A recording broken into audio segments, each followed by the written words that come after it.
नमस्कार, आप देख रहे हैं पत्रिका संवाद।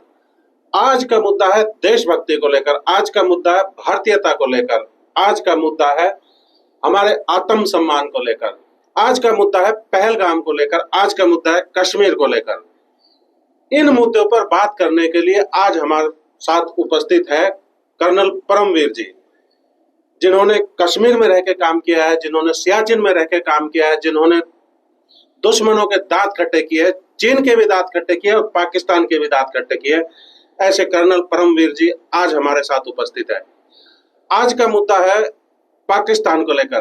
कर्नल साहब, आपका बहुत स्वागत है हमारी चर्चा में, पत्रिका संवाद में। धन्यवाद जी।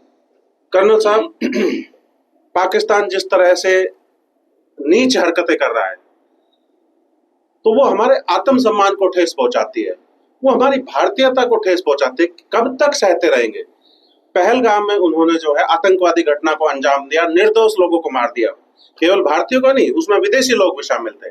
और खास तौर पे धर्म को पूछ कर मारा कि आप कौन से धर्म से हैं। मुस्लिम धर्म से है, आपको छोड़ दिया गया।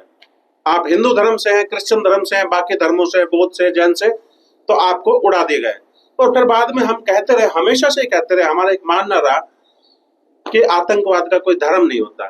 तो ये आतंकवाद का धर्म है या नहीं है, इस पर आप अच्छे से प्रकाश डाल सकते हैं, क्योंकि आपने पत्थर खाए हैं कश्मीर में, तो आपको ज्यादा जानकारी है इस विषय पर। हमारे दर्शकों को भी बताइए कि आतंकवाद का धर्म है या नहीं है, फिर बात करेंगे पाकिस्तान पर। ठीक है जी, आपने बुलाया और पत्रिका संवाद में बुलाया, संवाद के लिए बुलाया, इसके लिए आपका बहुत बहुत धन्यवाद। जो आपका सवाल है कि आतंकवाद का धर्म है या नहीं है, मेरा मानना है कि आतंकवाद चलता ही धर्म के बेसिस पर है। धर्म होता है आतंकवाद का, और एक ही धर्म होता है, और आप सबको पता है वो कौन सा धर्म होता है। और कोई धर्म आतंकवाद में सम्मिलित नहीं होता। जब धर्म पूछ के मारा जाता है, मारने वाले भी एक ही धर्म के होते हैं, और मरने वाला चाहे किसी भी धर्म का हो, उसको काफिर कहा जाता है। तो मेरा क्या मानना है कि ये पक्का धर्म होता है आतंकवाद का।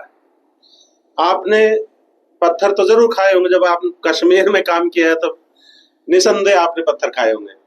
कश्मीरियों के खाए हो या आतंकवादियों के खाए हो, तो कोई एक ऐसी घटना आप जरूर हमारे साथ शेयर करें जो पत्थर वाली है। बिल्कुल जी, बिल्कुल। मैं वहां पे JNK में पोस्टेड था, और एक बार अपनी जोंगा जो आर्मी की होती है उसमें बैठ के हम जा रहे थे, और ऐसे ही गांव के बीच में से निकल रहे थे, तो मैंने देखा कि राइट साइड में एक छोटा सा बच्चा खड़ा हुआ है, कोई 8-10 साल का होगा, ज्यादा बल्कि उससे भी छोटा हो सकता है, और उसके मतलब पत्थर उठा के उसने आर्मी की गाड़ी पे मारा। तो उससे लगता है कि इनकी जो है बेसिक, जो बचपन से ही इनके दिमाग में ऐसी बातें डाल दी जाती हैं कि ये जो फौजी हैं, ये जो भारत ये सेना के जवान हैं, ये आपके लिए ठीक नहीं है। ये उन बच्चों के घर में बात होती होगी तो बच्चा उससे सीखता है, बच्चा उसे एक आइडिया ले लेता है कि भाई हमारे लिए कौन अच्छा है कौन खराब है। तो वहां पर JNK में ये एक बड़ा नॉर्मल सा था पहले, कि फौजियों के ऊपर पत्थर मारना या उनको डिसलाइक करना, एक तरीके से मतलब ये एक एक्सप्रेशन देता है कि भाई हम आपको पसंद नहीं करते। आज के तारीख की बात करें, खूब जो है गोले फेंके जा रहे हैं पाकिस्तान द्वारा, कश्मीर में भी, राजस्थान में भी, पंजाब में भी। आज रात को खूब गोले फेंके गए। मैं टीवी में देखता रहा पूरी रात, आज सो नहीं पाए, यही देखते रहे कि कितने गोले, कितनी मिसाइलें दागी जाती है। तो उन्होंने हद कर दी मिसाइलें दागने में भी, उनके पास इतनी मिसाइलें आई कहां से। लेकिन बहुत देखकर खुशी ये हुई कि एक भी मिसाइल गिर नहीं पाई हिंदुस्तान में, और उससे पहले ही वो बॉर्डर से पहले ही खत्म कर दी जाती।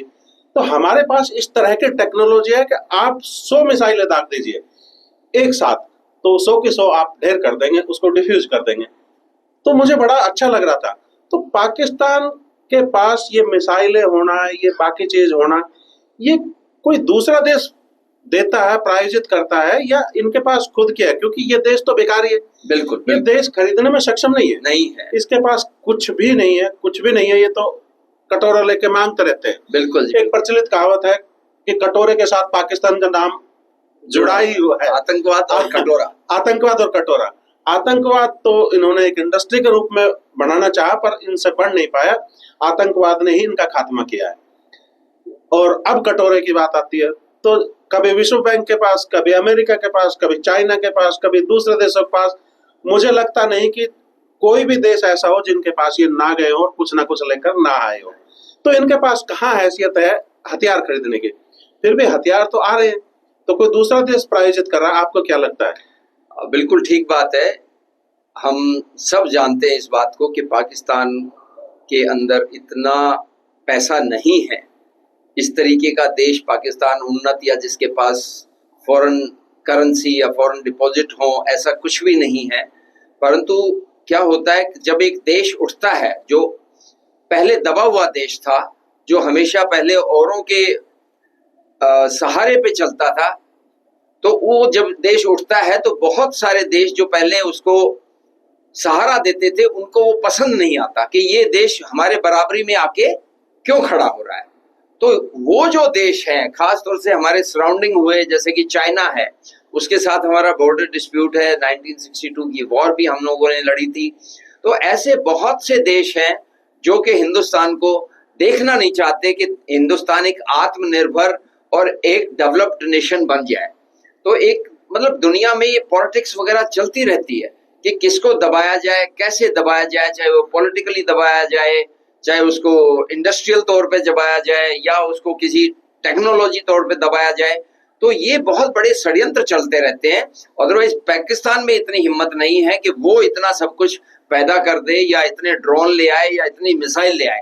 तो ये जो ताकतें वो इकट्ठी हो जाती हैं, और उनको पता है कि मोहरा पाकिस्तान का रहेगा, तुम ये देते रहो, पाकिस्तान लड़ेगा, हिंदुस्तान की इकोनॉमी डाउन हो जाएगी, हिंदुस्तान जिस तेजी से ऊपर बढ़ रहा है वो उसकी स्पीड कम हो जाएगी। तो ये उसका सारा खेल है कि ये सब आता रहता है। पाकिस्तान भी खुश है कि उसको आतंकवादियों का जो वो हमला करता है, तो दूसरे देश उसकी पाकिस्तान की सपोर्ट में आके खड़े हो जाते हैं, क्योंकि उनकी भी दुश्मनी हिंदुस्तान के साथ है। आपको पता होगा कितनी बार यूएन में उठा है मामला, पर चाइना ने हमेशा सपोर्ट पाकिस्तान को करा है। उसने अपना वीटो पावर का भी इस्तेमाल किया है, क्योंकि चाइना नहीं चाहता कि हम उसके बगल में, उससे आगे निकल जाएं, उसके बगल में खड़े हो। तो ऐसी बहुत सारी शक्तियां हैं दुनिया में जो कि हिंदुस्तान को देख नहीं सकती आगे बढ़ता हुआ। और जबकि अभी हमारे जो हमारे प्रधानमंत्री जी हैं, वो हर चीज बोलते हैं अपने देश में बनाओ। ये कई साल पहले शुरू हो गया था कि भाई हमने अपने देश में ही अपने हथियार बनाने हैं। जो हमारा डिफेंस मैकेनिज्म है वो हमारे अंदर अपना यहाँ पे हम डेवलप करें। ऑफ कोर्स हमने बाहर से लिया है, S-400 लिया है, रशिया ने लिया है, रशिया से दिया है, जबकि हमारे ऊपर बहुत ज्यादा प्रेशर था यूएस का कि आप ये डील कैंसिल करो। परंतु एक देश जो है वो अपने भले की सोचता है, और उन्होंने मना कर दिया कि हम ये डील कैंसिल नहीं करेंगे। मोदी जी ने इस चीज को कैंसिल कर दिया। आज देखिए वही जो डील हुई थी, वो जो पुराने प्रोग्राम थे, आज वो बिल्कुल सामने आकर खड़े हो गए हैं कि जो सोच थी देश की, वो किस तरीके से, कितनी बढ़िया सोच थी कि उन्होंने, जैसा आपने बताया, एक भी मिसाइल को धरती पर, भारत माता की धरती पर बिना फटे हुए नहीं करने दिया। मोदी जी के साथ तमाम देश के लोग, मतलब भारत देश के लोग, कोई एक व्यक्ति ऐसा कहने वाला नहीं मिलता मुझे कि मोदी जी गलत कर रहे हैं। और वहां पाकिस्तान की मीडिया जब दिखाती है और हम देखते हैं तो बहुत सारे लोग इकट्ठे हो रहे हैं। वो कह रहे हैं शहबाज शरीफ चोर है, कोई कह रहा है कि अलग अलग तरह की संज्ञा दे रहे हैं उनके बारे में, बहुत बेवकूफी भरे। और कुछ लोग धरना प्रदर्शन भी कर रहे हैं कि उसको लेकर आओ, इमरान खान को लेकर आओ, वो हमें बचाएगा। शहबाज शरीफ के बस की बात नहीं है। कोई अपने सेना अध्यक्ष को गालियां दे रहा है। तो अलग अलग तरह की स्टेटमेंट आ रही है। इस तरफ बलूचिस्तान के लोग कह रहे हैं कि ये गद्दार हैं, इनको तो मारना ही चाहिए। और वहां भी उन्होंने लड़ाई छेड़ दी है, बलूचिस्तान में भी। हाँ जी। तो हो सकता है कि अप्रत्यक्ष रूप से, इनडायरेक्टली, हम भी उसको सपोर्ट कर रहे हो, बलूचिस्तान को। और निश्चित रूप से बलूचिस्तान हमारी सपोर्ट से ही चलता है। हमारी सपोर्ट के बिना उसमें भी इतनी ताकत नहीं है कि वो चल जाए।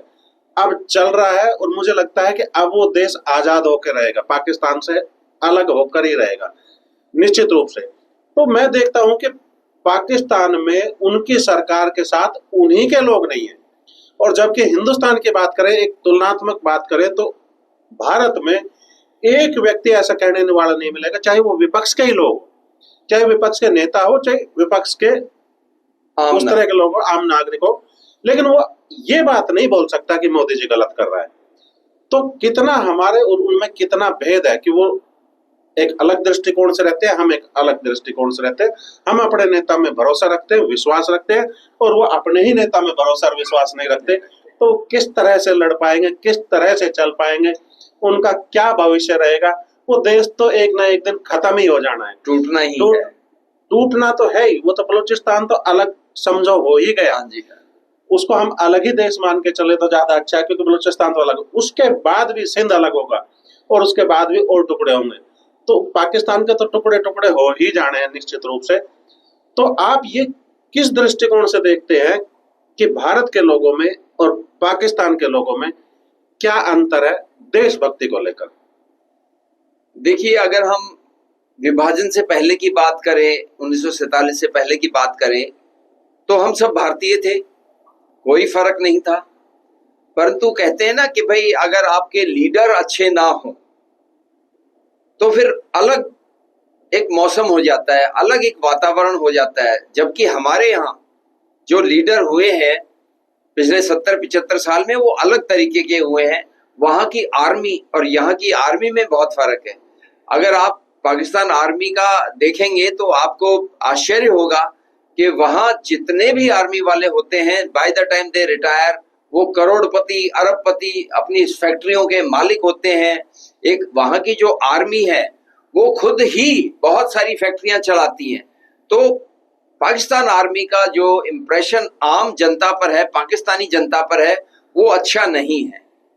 और पाकिस्तान आर्मी ने इतना रूल करा है पाकिस्तान को कि आज जो कारण है, पाकिस्तान जो कटोरा लेके घूमता है, उसमें बहुत बड़ा हाथ पाकिस्तान आर्मी का भी है, और जो वहां के लीडर हैं उनका भी है। वहां के लीडर का जो अपना व्यवहार होता है वो एक सधा हुआ व्यवहार नहीं होता, वो बहुत ही लो लेवल का व्यवहार रहा है। आपस में मारना, जेल में डाल देना, हर तरीके से जिसके पीछे पड़ते हैं उस परिवार को खत्म कर देना। तो आपने देखा होगा, उन्होंने भुट्टो को सजाए मौत दे दी, फांसी पर लटका दिया, कितने ऐसे हुए हैं। जियाउल हक था, उसका प्लेन में ही गिरा दिया गया। तो ओवरऑल जब आप देखेंगे कि जिस देश ने ऐसी जर्नी करी हो कि जहाँ के लीडर, जहाँ की आर्मी ऐसी हो, तो उसका फर्क आम आदमी पर पड़ता ही पड़ता है। और उसका नतीजा ये है कि हमसे जो जुदा हुए आज वो गर्त में गिर गए हैं।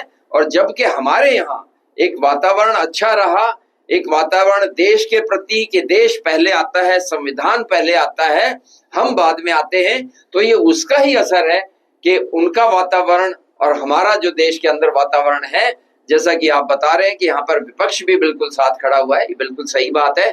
आज के दिन जहां तक देश की सुरक्षा, स्वाभिमान, इज्जत का सवाल है या आर्म्ड फोर्सेस के साथ खड़े होने का सवाल है, देश का बच्चा बच्चा आज आर्म्ड फोर्सेस के साथ खड़ा हुआ है, और उसको अपने आर्म्ड फोर्सेस पे, हिंदुस्तान की सेना पर बहुत गर्व है। पहलगाम में आतंकवादी घटना करते हैं, 26 लोगों को मार देते हैं, निहत्थे लोग हैं, टूरिस्ट लोग थे, वो का कोई अपने सेफ्टी मेजर थोड़ी साथ लेकर चलते हैं, टूरिस्ट है, ऐसे लोगों को मार देते हैं। फिर वो आवाज लूटते हैं, हमने मार दिया, हमने मार दिया। आपने कौन सा 30 मार्का का काम कर लिया? आपने तो कायरता का काम किया है। लेकिन आप इसको समझते हैं कि हमने वाहवाही कर ली, हमने एक बहुत बड़ा काम कर दिया, हमने जन्नत का काम कर दिया। ये तो गलत है। फिर हम उन आतंकवादियों को मारने के लिए पाकिस्तान पे स्ट्राइक करते हैं, एयर स्ट्राइक करते हैं, ऑपरेशन सिंदूर चलाते हैं, आतंकवादियों को मारते हैं। आतंकवादी मर गए, बहुत सारे मरे आतंकवादी, उनमें एक भी सिविलियन नहीं मरा। ऐसा कहा जाता है, वहां की मीडिया ने भी कहा है कि एक भी सिविलियन नहीं मरा। तो हमारा इतना सटीक निशाना था, क्योंकि टेक्नोलॉजी हमारे पास है, चीजें हमारे पास है, हमारे वीर सैनिक हमारे साथ है। तो वो लोग पाकिस्तान के अंदर जाकर भी रिसर्च करके आते हैं कि किस जगह पे ठिकाना है, और यहाँ आके बताते हैं। तो फिर टेक्नोलॉजी का सहारा लेके वहीं पे मिसाइल दागी जाती है। तो हमने एक इतना सधा हुआ काम किया, और फिर भी कहते हैं कि हमारे सिविलियन मार दिए, उनको झंडों में लपेटकर और उनको दफनाया जा रहा है। कितना कायरतापूर्ण काम करोगे, कितना नीचे गिरोगे, वहां की आर्मी कितना नीचे गिरेगी, वहां की सरकार कितना नीचे गिरेगी। तुम लोगों को तो डूब मरना चाहिए कायरों की तरह, चुल्लू भर पानी लेना चाहिए, डूब के मर जाना चाहिए। तुम्हें भगवान भी माफ नहीं करेगा। तुम कहते हो अल्लाह, तुम्हें वो अल्लाह भी माफ नहीं करेगा जो जिस तरह का काम तुम कर रहे हो।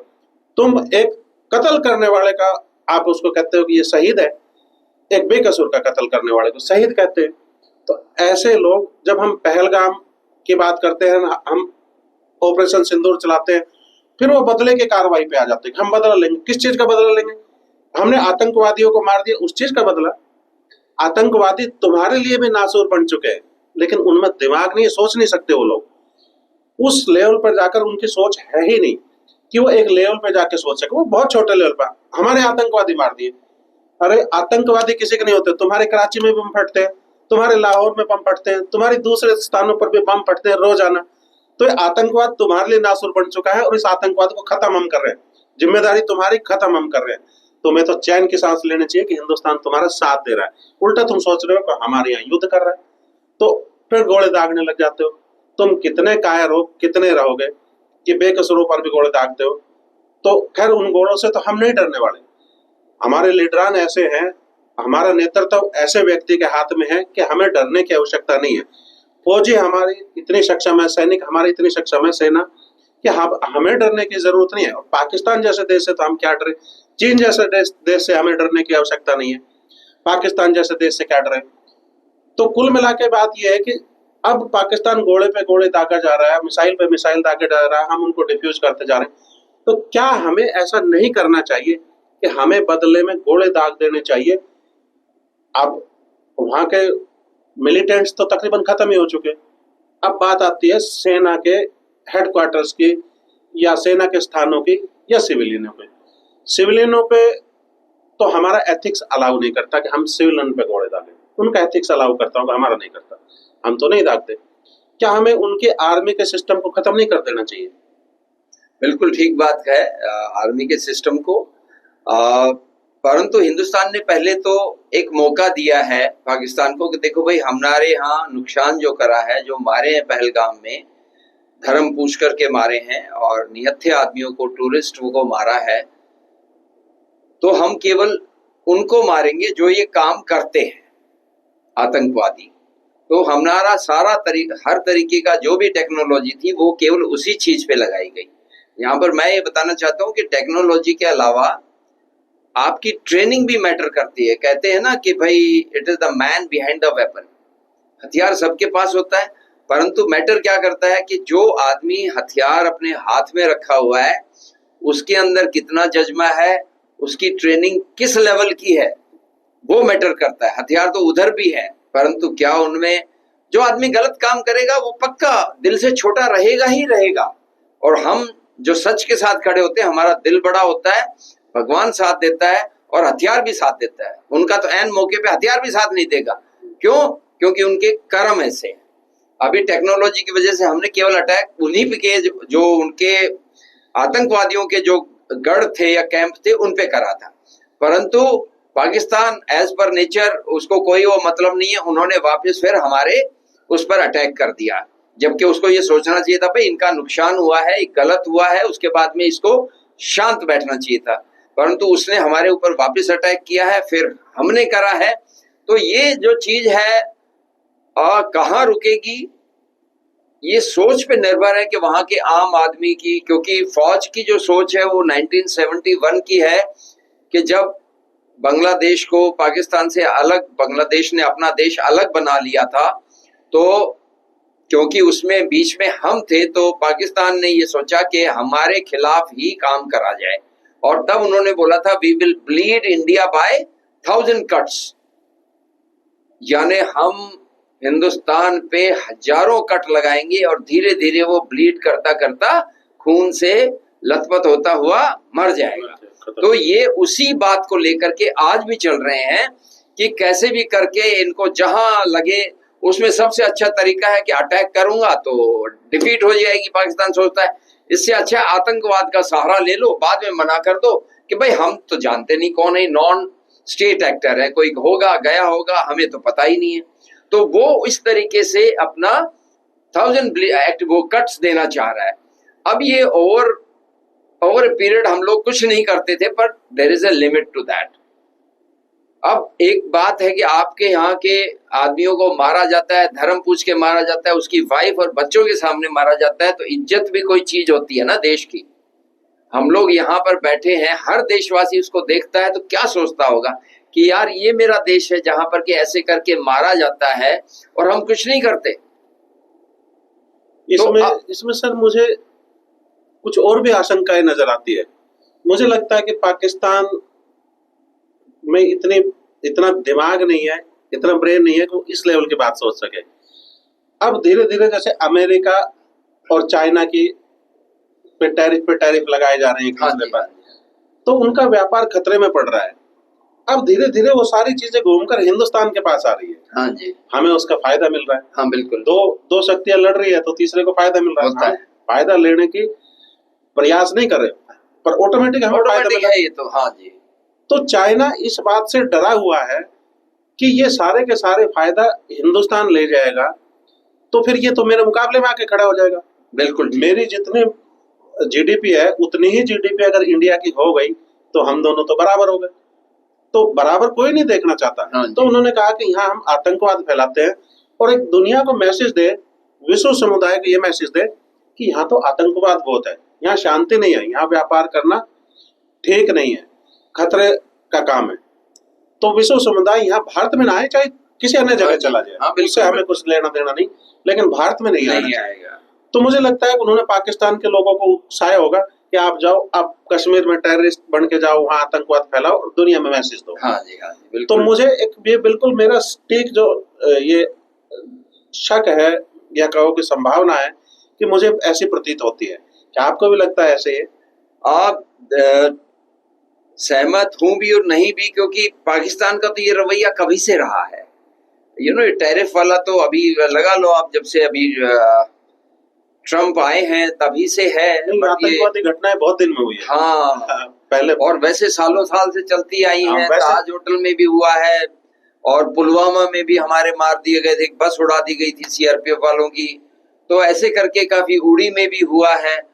तो ये एक मतलब इनके देश की पॉलिसी है कि हमने आतंकवाद से करना है, क्योंकि हम डायरेक्ट अटैक नहीं कर सकते हैं। तो उनका ये पॉलिसी बना हुआ है नेशन का कि हमने इनको आतंकवाद के हिसाब से इनको ब्लीड करना है, कट मारने, इधर का उधर का, ये नुकसान वो, जिससे दुनिया को पता चले अरे वहां तो ये चल रहा है, अरे जेएंडके में मत जाना भाई, ये मत जाना, इधर मत जाना। बॉम्बे जैसी जगह जो कि हमारा फाइनेंशियल कैपिटल है, वहां पर देखो इन्होंने करा। दाऊद इब्राहिम आज भी इनके यहाँ बैठा हुआ है कराची में, उसको पूरा सपोर्ट कर रहे हैं, पूरा सिक्योरिटी प्रोवाइड कर रहे हैं, आज तक हमारे यहाँ नहीं भेज रहे उसको। तो ये इस देश की मतलब जन्म से ही ये कहानी है इसकी। अब दुनिया के कोई भी देश पाकिस्तान के पक्ष में तो बात नहीं कर रहा। एक दो देश है छोटे, तुर्की वगैरह बोल रहे हैं उसके पक्ष में, चाइना भी खुल के बात नहीं कर रहा। हाँ जी, हाँ जी, बिल्कुल। मैंने देखा, या तो चाइना को डर है किसी बात का, खुल के सपोर्ट नहीं कर रहा, नहीं कर रहा। ठीक है, अंदर खाने कुछ कर रहा होगा लेकिन सामने आकर नहीं कर रहा। हाँ जी, हाँ जी। तो इस तरफ अब बलूचिस्तान के लोग वो धीरे धीरे उग्र होने शुरू हो गए। और आज रात को समाचारों में मैं सुन रहा था कि 14 चौकियों पर, पाकिस्तान की सेनाओं के 14 चौकियों पर BLA, बलूचिस्तान लिबरेशन आर्मी ने 14 चौकियों पर कब्जा कर लिया, अपने झंडे लगा दिए। हाँ जी, बिल्कुल। तो इस तरह अगर ये कॉन्फ्लिक्ट 2-3 दिन, 4 दिन, 5 दिन और चलता रहा तो मुझे लगता है कि बलूचिस्तान तो इस चीज का फायदा उठाकर अपने आप को अलग देश घोषित कर देगा। बिल्कुल कर देगा। सबसे पहले उसी का ही है कि BLA जो है बहुत दिनों से चल रहा है। BLA पर उन्होंने बलूचिस्तान पर अत्याचार भी बहुत करे हैं, बहुत मारा है सिविलियंस को, जो बलूच मिल गया, जैसे मिल गया, एक मतलब एक उनके प्रति बहुत घृणा दिखाई है। पाकिस्तान आर्मी में बेसिकली पंजाब के लोग हैं और पंजाब के ही आर्मी जो है वो पूरे पाकिस्तान पे रूल कर रही है, ये माना जाता है। तो वो और किसी को पनपने नहीं देना चाहते और किसी को आगे आना नहीं देना चाहते। तो बलूचिस्तान को तो सचमुच इन्होंने बहुत बुरी तरीके से ट्रीट किया है। तो आपको लगता है कि अब बलूचिस्तान 5-7-10 दिन में, हाँ जी, हाँ, तो मुझे लगता है कि अलग हो जाएगा और उनके सब कुछ है, उनमें जज्बा है, अपने अलग बलूचिस्तान देश के लिए कुर्बानी करने को तैयार है। उनकी क्या ये कॉन्फ्लिक्ट जो चल रही है हिंदुस्तान पाकिस्तान के बीच में, तो मुझे लगता है कि इनडायरेक्टली कहीं हम इस कॉन्फ्लिक्ट को बढ़ा रहे हो कि बलूचिस्तान को अलग कराना है हमने। हाँ जी, हाँ हो बिल्कुल सकता है बिल्कुल हो सकता कि है। हमारे लीडरान का ऐसा हाँ कि भाई हम थोड़ा दिन बढ़ाते हैं तो उनको और समय मिल जाएगा, हाँ, और वो अपना देश अलग वो डिक्लेयर अपना कर देश अलग देंगे, ही हम डिक्लेयर उसको कर मान्यता दे देंगे। हाँ, हाँ, और हम सबसे पहला देश पहला होंगे देश होगा मान्यता देने मान्यता वाला। देने के लिए। तो तो बहुत अच्छा है। बहुत और सारी इस तरह से सिंध भी सिर उकसाने लगा है। हाँ जी, तो धीरे धीरे करके वो भी कभी ना कभी, जैसे बांग्लादेश हुआ, फिर बलूचिस्तान हुआ, फिर सिंध भी अलग हो जाएगा। तो पाकिस्तान के तो टुकड़े टुकड़े होने स्वाभाविक ही है। कुछ भाई हर जगह पंजाबियों ने, पंजाबी आर्मी ने, पंजाबी जो पॉलिटिशियन है, उन्होंने सिंध में भी अच्छा व्यवहार नहीं करा, हर एक को उन्होंने लो ग्रेड समझा है, हर एक को इल ट्रीट किया है। तो सिंध को भी करा है, पख्तूनवा जो है उसको भी कराया, तो हर कोई नाखुश है। एक उनकी मजबूरी है कि वो इनके साथ इनकी आर्मी की वजह से करते हैं, पर उनको लिबरेट करना, अपने आप को अलग करने की कोई मौका नहीं मिला, वो शायद अब मिल रहा है। और अब देखते देखते कोई एक बलूचिस्तान नहीं, हो सकता है कुछ और चलेगी और इसकी पाकिस्तान की कमर टूटेगी, तो ये सब स्टेट जो है अलग अलग अपने इंडिपेंडेंट नेशन बन जाएंगे। सर, बीइंग ए फौजी, क्या आपको लगता है कि अब हम कश्मीर पीओके को भी अपने कब्जे में ले लेंगे? कि कॉन्फ्लिक्ट तो चल ही रहा है, घोड़ेबाजी तो हो ही रही है दोनों तरफ से। तो अब हम कश्मीर, क्योंकि हमारे पास मौका है, रोज रोज चीजें नहीं होती है। हाँ जी, हाँ जी, हाँ। तो अब हो रही है, तो अब हम पीओके को भी साथ साथ निपटा लेते हैं। बिल्कुल, ऐसी संभावना कहीं नजर आ रही है? बिल्कुल जी, इसकी संभावना है। और मैं इसमें ज्यादा देर नहीं समझता, ज्यादा रुकावट भी नहीं समझता। वो अलग बात है कि ऊपर का लेवल का हमारे जो है कर्ता धर्ता जो है, वो कितना इस चीज को जरूरी समझते हैं।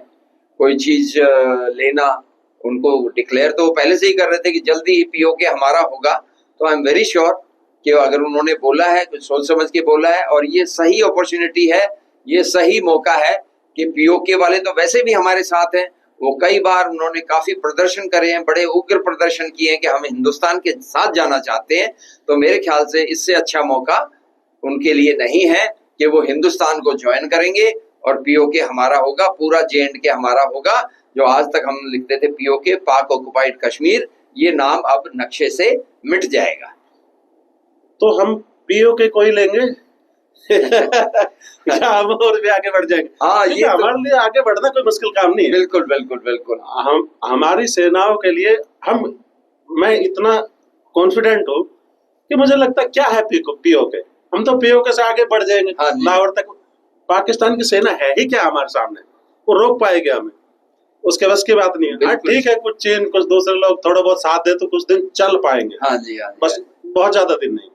तो हमारे लिए लेना, क्या हम लाहौर तक नहीं पहुंच जाएंगे? हाँ, ये बिल्कुल ठीक है, पहुंचना अलग बात है, पर एक इंटरनेशनल ओपिनियन होती है। हाँ। J&K, उन्होंने जो राजा था, उन्होंने बोला था कि हम हिंदुस्तान के साथ मिलना चाहते हैं, उन्होंने साइन करा है। तो वो हमारी टेरिटरी है, हम कोई उनकी टेरिटरी नहीं ले रहे हैं। जबकि लाहौर जाना या कहीं भी ऐसी जगह जाना जो कि पाकिस्तान एक नॉन डिस्प्यूटेड है, वो फिर इंटरनेशनल कम्युनिटी की नजर में अलग तरीके से देखा जाएगा कि ये देश होने के नाते, हाँ, कि ये देश जो है आक्रमणकारी है, विस्तारवादी इसकी भावनाएं हैं। वो मेरे ख्याल से, मुझे नहीं लगता कि हम चाहे कितने भी काबिल हो, हमारे अंदर कितनी भी ताकत हो, दुश्मन चाहे कितने भी कमजोर हो, पर मुझे नहीं लगता कि हम विश्व लेवल पे ऐसा कोई काम करेंगे जो कि आज तक हमारे ऋषि मुनियों कब से, हजारों सालों से जो हमारी सभ्यता रही है, कि आज तक हमने किसी पे अटैक नहीं करा है। तो आई एम वेरी श्योर कि वो उसी हिसाब से ही अपना आगे बढ़ेंगे, इन सब सिद्धांतों को लेते हुए। अब बार बार एक बात चल रही थी, ये ऑपरेशन शुरू होने से पहले बयानबाजी चल रहे थे। वो कह रहे थे कि हमारे पास परमाणु बम है, परमाणु संपन्न देश है पाकिस्तान, हम क्या छोड़ देंगे हिंदुस्तान को यदि हिंदुस्तान हमारे साथ कुछ भी करता है? जब हमने सिंधु नदी का पानी रोका तो उन्होंने कहा कि हम एक्ट ऑफ वार मानते हैं। वो इतने अपने आप को समझते थे कि पानी रोकने को एक्ट ऑफ वार मानने लगे। आज गोले बरस रहे, आप नहीं कहते वो एक्ट ऑफ वार मान रहे हैं। हाँ। अब तो उन्होंने वार ही डिक्लेयर नहीं किया। तो हम सोच रहे थे कि ये तो वार डिक्लेयर करके पूरी तरह से युद्ध लड़ेंगे, पर युद्ध तो नहीं लड़ रहे हो। ठीक है, चोरी छिपके चल रहे हैं, कुछ छोड़ रहे हैं, कुछ हम छोड़ रहे हैं, तो ये आतिशबाजी हो ही रही है। तो अब सिंधु नदी का पानी एकदम से भारत ने छोड़ ही दिया। कल रात को हाँ जी। न्यूज में चल रहा था हाँ जी। कि सिंधु नदी का पानी अब हमने तेज प्रभाव से छोड़ दिया। बारिश हुई तो पानी इकट्ठा हो गया, तो हो सकता है कि हमारे मन से छोड़ दे कि चाहे ना हो, पर पानी इकट्ठा हो गया तो जाएगा कहाँ? जाएगा जाना तो वहीं पे ही जब है। तक हम अपना इंतजाम ना हाँ, कर लें। इंतजाम ना हाँ, कर ले। तो भारत ने उनके दरवाजे खोल दिए खोल और दिए। पानी जाने लगा। तो इस तरह से वो उस प्रभाव में भी आ जाएंगे, कुछ बचे हुए पाकिस्तानी उस तरफ बह जाएंगे, वहां बाढ़ आ जाएगी, दूसरी चीजें, बीमारियां लग बिल्कुल जाएगी। बिल्कुल, बहुत तो बहुत ये फर्क पड़ता है इन चीजों का। और जो ये कह रहे थे कि हम परमाणु संपन्न देश है, वो कहाँ गए उनके परमाणु हथियार? अब तो नहीं बोलते वो हम परमाणु हाँ संपन्न जी, देश हाँ है। जी। ना तो उनका विदेश मंत्री कुछ बोल रहा है, ना उनका प्रधानमंत्री कुछ बोल रहा है, ना वो उनका सेनाध्यक्ष मुनीर कुछ बात कर रहा है कि हम परमाणु संपन्न देश है। बिल्कुल हाँ, बिल्कुल। निश्चित रूप से परमाणु संपन्न देश है, हम इस बात को मानते हैं। लेकिन हमें पता है, जैसे आपने अभी बताया, कि हथियार हाथ में होना एक अलग बात है और उसकी मानसिकता कैसी है ये एक अलग बात है। बिल्कुल तो उसमें चलाने के, हथियारों को डालने का अभी हिम्मत नहीं आई है। वो इसको भारत के खिलाफ इस्तेमाल नहीं कर सकता, ये नहीं कहता। तो बार बार हमें डराता था, बार बार हमें डराता था कि हम एक्ट ऑफ वार है, हम परमाणु संपन्न देश है। अब नहीं बोलते वो लोग। तो निश्चित रूप से अब मैं आपसे ये जानना चाहता हूँ कि ये जो कॉन्फ्लिक्ट है, ये कितने दिन और चल सकता है? पाकिस्तान कितने दिन और बर्दाश्त कर सकता है इस कॉन्फ्लिक्ट को? क्योंकि मुझे लगता है कि आज रात को उसका असला खत्म हो लिया होगा। उन्होंने जिस तरह से दाग दिए, सारे में ही तो आग नहीं लगा दी उन्होंने। उनके पास बचा बिल्कुल क्या? बिल्कुल जी। देखिए, जहां तक सवाल है इनका कि क्या हुआ है कि 2014 से पहले इन्होंने जो मांगा, जिस तरीके की संधि हुई, हर चीज हिंदुस्तान ने इसको दे दी। नहीं तो आज भी ये कहते हैं कि पूरी दुनिया में ऐसी पानी की कोई संधि नहीं हुई है जितनी हमारे साथ हुई है, कि भाई आप इतना पानी ले लो, ये ले लो। तो ये एक हमने एक तरीके से हर चीज उनको इस तरीके से दे दी है कि उनके दिमाग में ये आ गया कि अरे हम तो करता धरता है, हिंदुस्तान तो कायर देश है और हम जो चाहेंगे वैसे करेंगे, ये कभी कुछ नहीं करेगा। और वो हुआ भी है 2014 से पहले। जो जब दिल में आया हर जगह कराया। कभी हिंदुस्तान ने किसी भी तरीके से कोई बदला नहीं लिया, कभी कोई सर्जिकल स्ट्राइक नहीं करी। अगर आप उठ करके देखेंगे तो ये जो उनका एक वो बना दिमाग में हमारे प्रति, इसके लिए हम भी जिम्मेवार हैं। अगर पहले से ही ऐसा कर देते तो ये स्थिति ना पैदा होती। अब पाकिस्तान कितना दिन झेल पाएगा? अब पाकिस्तान तो नहीं झेल पाएगा, पर वो डिपेंड करता है कि उसके सपोर्टर्स में कितना दम है और वो किस हद तक देख सकते हैं। उनकी भी अपनी स्टेक्स हैं पाकिस्तान के अंदर।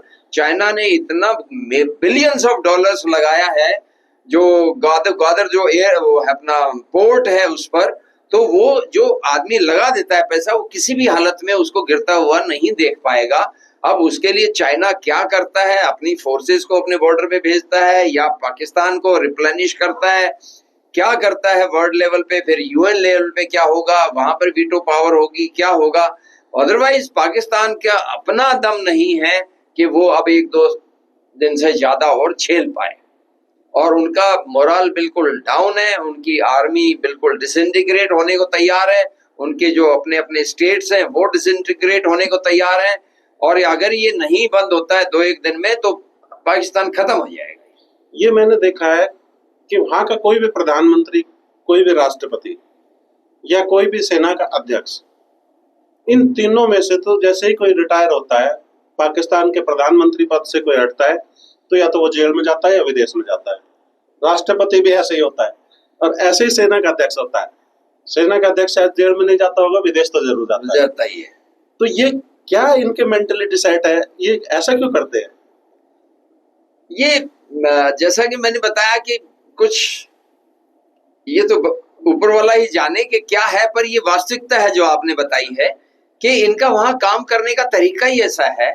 ना ये आवाम को कुछ समझते हैं। अभी भी वहां पर वो चलता है प्रथा जो पहले यहाँ पर होती थी कि भाई वो एक बड़ा चौधरी है और उसी के सब कुछ है, बाकी सब के पास तो 1 इंच जमीन भी नहीं है। वो बाकियों को गुलामी के तौर पे काम करवाता है, बंधुआ मजदूर करवाता है। आर्मी के रूल इतने पावरफुल है वहां पे कि आर्मी का एक जवान या ऑफिसर या जेसीओ जो भी है, उसके पास इतनी पावर है जो कि यहाँ पर जज के पास भी नहीं है। तो एक जब आप गलत आदमियों के हाथ में कुछ भी दे दो जरूरत से ज्यादा, तो फिर वहां पर ये होता ही होता है। आदमी का दिमाग खराब हो जाता, पावर करप्ट, तो वो वाली बात है वहां पे। एक सर आखिरी क्वेश्चन आपसे, कि हम पीओके को लेने की बात तो कर रहे हैं और हम ले भी लेंगे, कोई मुश्किल काम नहीं, लेकिन वहां पीओके के जो रेजिडेंट है, जो रहने वाले लोग हैं, उनकी मानसिकता बहुत छोटे स्तर की है। यदि हम एक ले लेंगे तो हमारे लिए मुश्किल तो खड़ी हो जाएगी, उन लोगों के साथ कैसे डील करें, हमारी समझ से ही परे है, क्योंकि पाकिस्तान के लोगों को हम बर्दाश्त नहीं कर पाते, छोटी मानसिकता के लोग हैं। तो क्या हमें पीओके तो लेना चाहिए, लेकिन वहां के रेजिडेंट को पीछे नहीं धकेल देना चाहिए? वो तो खैर पॉसिबल नहीं है, पर जो एक सिल्वर लाइनिंग है पीओके लेने में वो ये है कि जो हमारे यहाँ जेएनके में जो हैं, जो हिंदुस्तान के खिलाफ खड़े होते हैं, और जो पीओके में जो रह रहे हैं वो पीओके वाले पाकिस्तान के खिलाफ खड़े हो चुके हैं, तो उनको लेने में हमें कम दिक्कत होगी, क्योंकि वो ऑलरेडी पाकिस्तान के खिलाफ है और वो चाहते हैं हमारे से मिलना। जबकि जो हमारे यहाँ जेएनके का हिस्सा है वो पाकिस्तान को ज्यादा पसंद करते हैं बात बात पे, और हमारे को पसंद नहीं करते। तो ये एक फायदा होगा पीओके को लेने पर, कि वहां की जो रहने वाली जो पॉपुलेशन है वो टोटली प्रो इंडिया है, प्रो इंडिया उनके हाँ वो डेवलपमेंट चाहते हैं, उनको खाना पानी कुछ भी नहीं मिलता। तो उनको ये देख करके वो बड़े उनको लगता है कि भाई हमारा जो आधा हिस्सा है जेएनके का वो इतना डेवलप है, लाइट आती है, हेल्थ का इशू नहीं है, रोड्स हैं, मेट्रो ट्रेन है, हर चीज है, और उनके पास कुछ भी नहीं है। उनके पास तो वहां अत्याचार के अलावा, जो फौज अत्याचार करती है उसके अलावा कुछ भी नहीं है। तो वो तो बड़े खुश होंगे यहाँ आकर के, एंड वो बड़े प्यार से हिंदुस्तान के अंदर मिल जाएंगे, जैसे पानी में शक्कर मिल जाती है ऐसे करके वो घुल जाएंगे। तो मुझे पूरा विश्वास है कि उनके, बल्कि उनकी वजह से जो यहाँ के जो हिंदुस्तानी खिलाफ हैं जेएनके वाले, वो भी हमारे साथ आ जाएंगे। आपने सभी प्रश्नों का बहुत बेबाकी से जवाब दिया और बहुत इंफॉर्मेशन शेयर की, अलग अलग तरह की। आपने कश्मीर में रह के काम किया है, वहां की भी आपने इंफॉर्मेशन शेयर की, तो बड़ा अच्छा लगा। इस तरह के कार्यक्रम आप लगातार हमारे साथ करते रहिएगा। बहुत धन्यवाद आपका, थैंक यू। बिल्कुल जी, मैं अपने आप को सौभाग्यशाली समझता हूँ कि आपने बुलाया, मेरे विचार सुने, अपने सुनाए, और बहुत अच्छा लगा मिलके। और मैं आई लुक फॉरवर्ड कि जब भी आप बुलाएंगे और मैं आऊँगा, और मेरे लिए बहुत सौभाग्य की बात है कि मैं आपसे अपने विचारों का आदान प्रदान करूँ। धन्यवाद।